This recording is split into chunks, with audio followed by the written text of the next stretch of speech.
We've all had things that define us, that shape us into who we become. But what do you do when that thing is an illness? What do you do when it starts to define you? Welcome to my podcast, Living with Fibro and PSA, Felicia and Frankie's Way. I'm Paulson, and to be honest, I was really kind of hoping you guys had the answer. I have two chronic illnesses, specifically known as fibromyalgia and psoriatic arthritis. Two conditions that have become a not so welcome companion.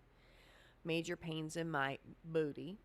And I call them Felicia and Frankie because, well, if they're going to hang out and they're going to be around, even if they're uninvited, they might as well have names, right? When I was first diagnosed, I looked everywhere for answers, and I'm sure many of you guys did the same thing. I found that some information was out there, but like a lot of it seemed like it was copy and paste, like it all sounded the same. And finding anything that really kind of talked about it, both of them together, fibro and PSA, forget about it. It was like looking for a unicorn riding a unicycle. So this podcast is my way of sharing what it's really like to live with it, to live with both of them. My own journey through the trenches and the struggles and the wins, the losses, and the tears, and hopefully a whole lot of laughs to go along with. This is a space for real, unfiltered, raw conversations about chronic illnesses, the good, the bad, and the absolutely ridiculous moments. So grab a cup of coffee, tea, or whatever helps you get through the day, and let's dive in. Welcome to Living with Fibro and PSA, Felicia and Frankie's Way. I'm so glad you guys are all here. Let's start at the beginning because honestly, where else do you start? I had a pretty good childhood, a little different than most. My parents are deaf, which made things unique and really kind of cool. But as life tends to do, it threw some curveballs, and I didn't always dodge them. The first one hit really hard. I lost my uncle when I was 12, and that was a gut punch. Welcome to depression. And not long after that, something happened with a relative that really messed me up for a really long time. I didn't have the tools, the language, or the safe space to deal with it, so I did what most teenagers do. I rebelled. I partied, I drank, I dabbled in some things that I probably shouldn't have. All trying to numb the pain that I didn't know how to carry or should have carried. Then in my early adult life, I got hit in the back of the head with a shotgun. Yeah, you guys heard right. A freaking shotgun. And I ended up with migraines that followed. They were debilitating. I would get so dizzy and nauseous, I couldn't stand. Couldn't eat, couldn't function. I'd call off work. It became a routine. And eventually I had to go on medical leave. And the only relief that I would get would be locking myself in a pitch black room, no sound, no smells, and just try to sleep that little booger away. And then, because life loves a little plot twist, here comes cervical cancer. Surgery, recovery, it freaking sucked in every possible way. Shortly after, I noticed this patch on my ankle, and the doctors told me it was psoriasis, but it was nothing to worry about. Just put some lotion on it, and we'll give you some topical creams and move on. It should be just fine. Spoiler alert, that patch, it grew. And that was brush off number one. Chronic illness warriors, y'all feel me. I know you do, because we collect brush offs like we collect Pokemon cards. 10 years later, I pass out of nowhere. Like, I get super hot and super dizzy, and I all of a sudden got super cold, and I passed out cold. And ER trip after ER trip, specialists, more tests than I can count, and finally a diagnosis of POTS. No, not the kind that you cook with. Posterior orthostatic tachycardia syndrome. I always mess that up, sorry. It basically means that when I go from laying down or sitting up or standing, my heart rate it spikes and my body freaks out. Blood pressure, temperature, even how I sweat, like it's all out of whack. It's all crazy. And that sounds like fun, right? So, yeah, there's that. I thought I knew stress, the kind that eats you alive from the inside out. And then my doctor hits me with, you need to de stress. And I'm like, oh, wow, I never thought of that. Thank you. I will just so try that. Here's the thing about stress, you can ignore it and you can pretend it's not there. And you can slap a big old smile on your face. But guess what? Your body, it knows. And one day, it just shuts down.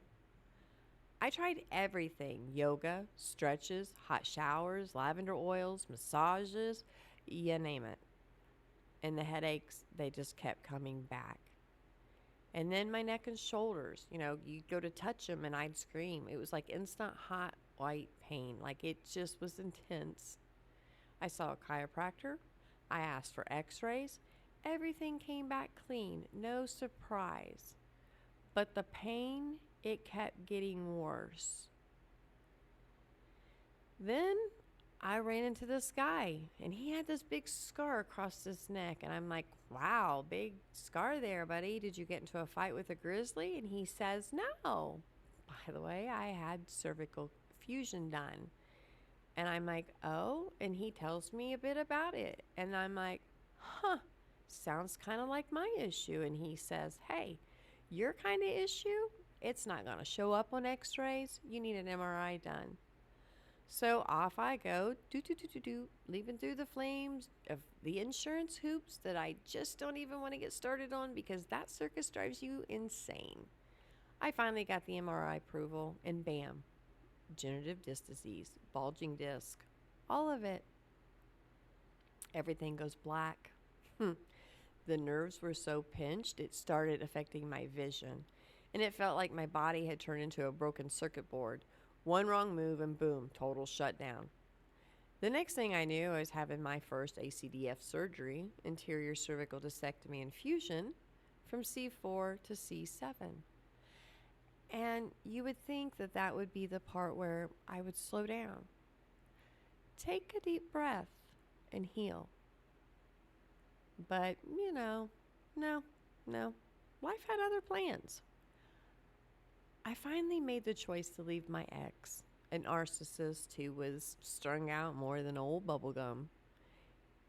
And that was tough. But it was the best damn decision I ever made. My kids and I, we finally found our groove. We were healthy. We were happy. Years later, I met somebody amazing. I got remarried. During the pandemic, of course. We had the fairy tale wedding, minus guests that, were unable to attend because of, COVID. But still, I was doing my thing. I was working at the hospital. Life finally felt right. And little did I know, my whole life was drastically about to change. I woke up and boom, the pain was back. Same pain, different day. Weeks passed, nothing changed. X-rays clean again. So off to ortho I go, and of course, they find another bad disc. But this time, it didn't bring me any relief. It brought me to hell. After everything that I had been through, I figured, okay, one more surgery, just a second ACDF. We've done this before. Slap a bigger plate on, remove the old stuff, bada bing, bada bang, done, right? Nah, wrong. No, you guys are all wrong. Turns out that peaceful 4-year break, the after my first fusion, that was just an intermission before the next act of absolute chaos started. So I was thinking that they were going to take out the old hardware. And so I wake up post-op and I know immediately something's off. Something's not right. First red flag. My arm is numb. It's tingling. It's burning. I say, hey, I raised an eyebrow about this. And the lady's like, oh, it's fine. They brushed me off. She says, it's totally normal. It's just part of the healing process. A few days later, I find out that they didn't even freaking remove the old plate. They left it in there. Why? Because it looked, quote unquote, it looked good. It just looked good. So now I've got not one, but two plates in my neck, a double-decker neck sandwich. But that's not what we discussed, Doc. And to make it worse, this all went down in the thick of COVID. No visitors, skeleton staff, total isolation, just me and my pain and the lingering scent of bad decisions. The next day, after surgery, my husband picks me up. We live an hour away from the hospital, so halfway home, I feel this intense burning sensation on my neck, like my neck is on fire. So we go straight to where I worked at, and so yes, I worked in a doctor's office, and they had used adhesive on my neck, and I am very allergic to adhesive. So it's allergic on my chart. So I had a full-blown chemical burn around this brand new neck surgery, this big incision that I had on my neck. Cute, right? Nah, you aren't even going to believe this because I can't even make this stuff up. It wasn't even a week later. The freaking wound opens up. It opens up. I had a hole in my neck. I had to go back. And did I see the surgeon? No. I get a nurse practitioner who looks at me like I was the drama queen. And I'm like, whoa. She treated me like I was faking, like I was some pain pill hungry faker out of a bad TV drama. And let me tell you, I couldn't even wear frickin' sleeves in the winter. I had to wear tank tops. And let me tell you, tank tops are still my tops. I still wear tank tops year round because, my arm, it still hurts. It's still on fire and tingly.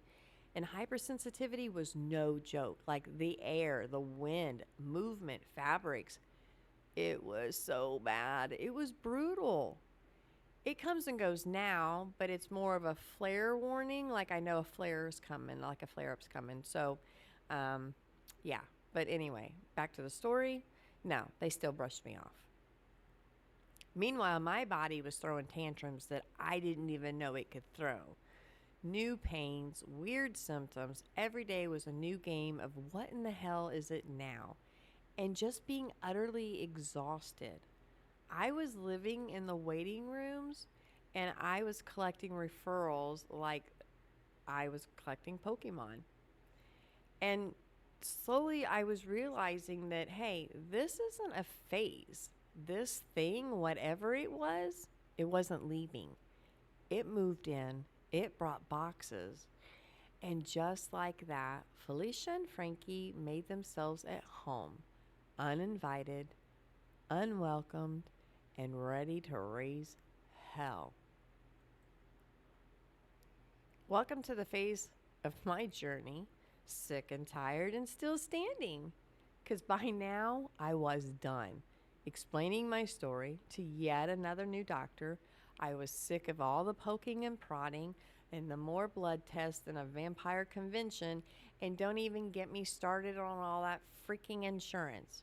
And after all of that, after everything, you get everything looks okay. I'm sorry, what? How in the world? How can everything be fine when I'm waking up feeling like I was hit by a semi?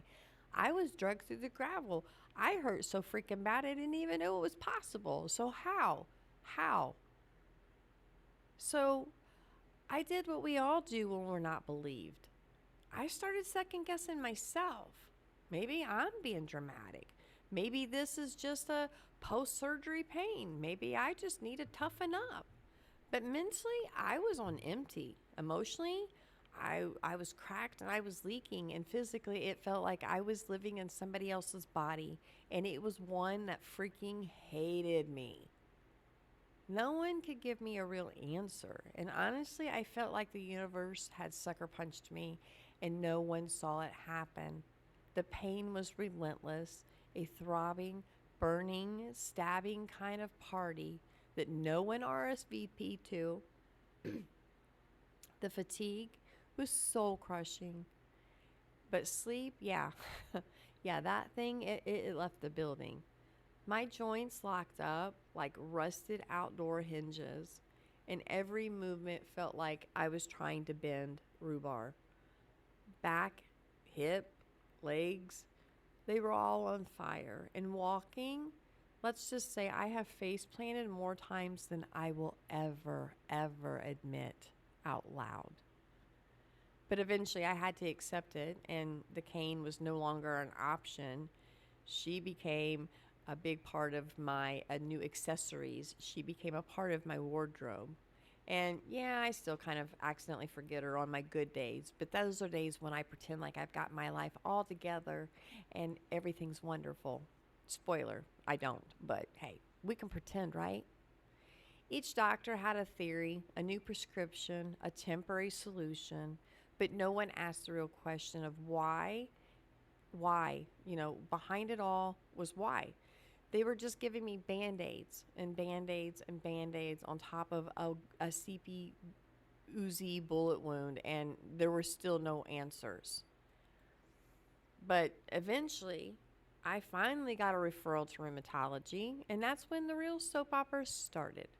Enter Felicia and Frankie, two uninvited, freeloading life ruiners who barged into my body like they owned it. Felicia, well, she's fibromyalgia. She's a drama queen, a pain specialist, and a professional chaos coordinator. My doctor says years of trauma, surgeries, and stress, they basically rolled out the red carpet for her, and oh, she just pranced right on in and unpacked all her emotional baggage.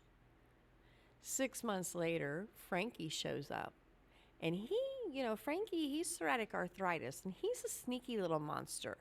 He'd been there, I guess, hiding out ever since my cancerous days.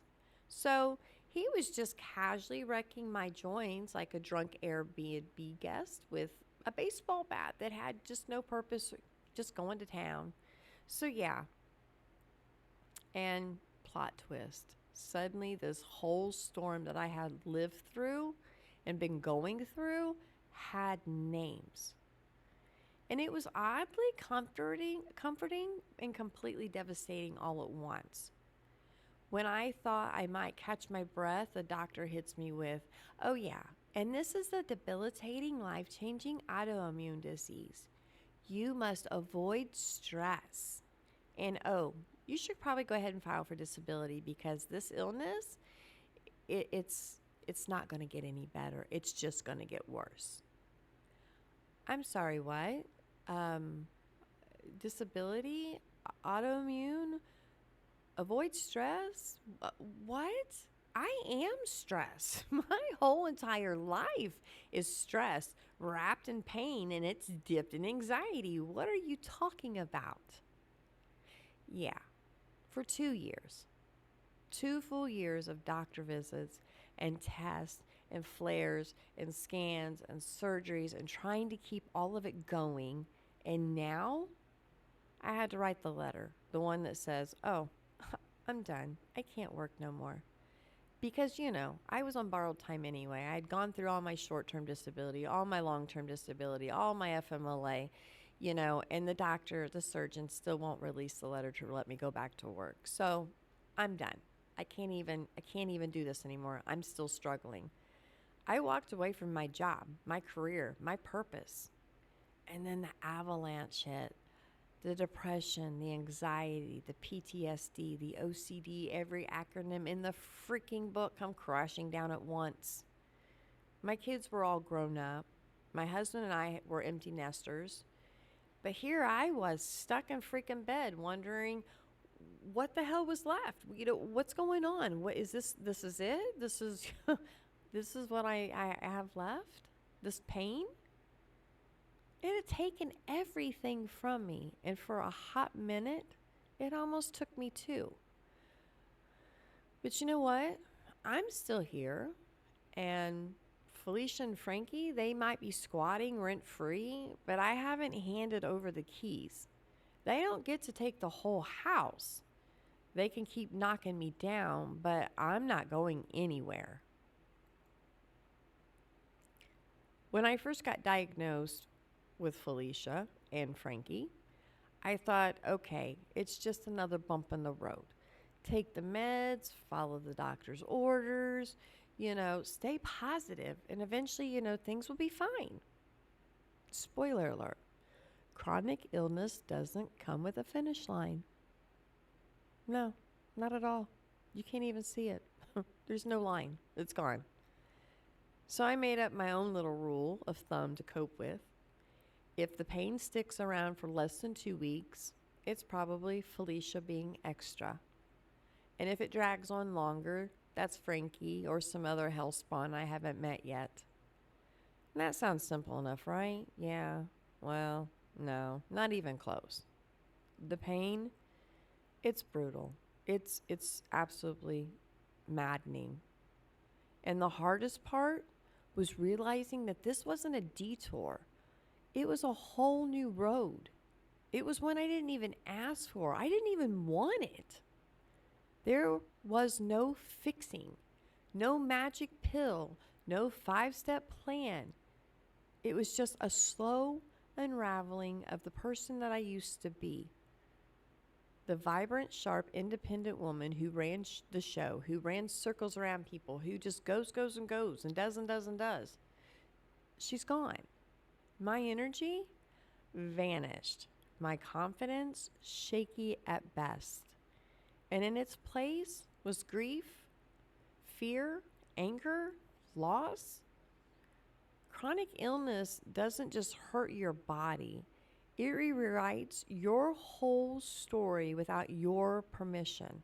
It forces you to sit with the uncomfortable, with the unknown, to grieve who you used to be and who you're still trying to figure out who you're going to be and who you're allowed to be now.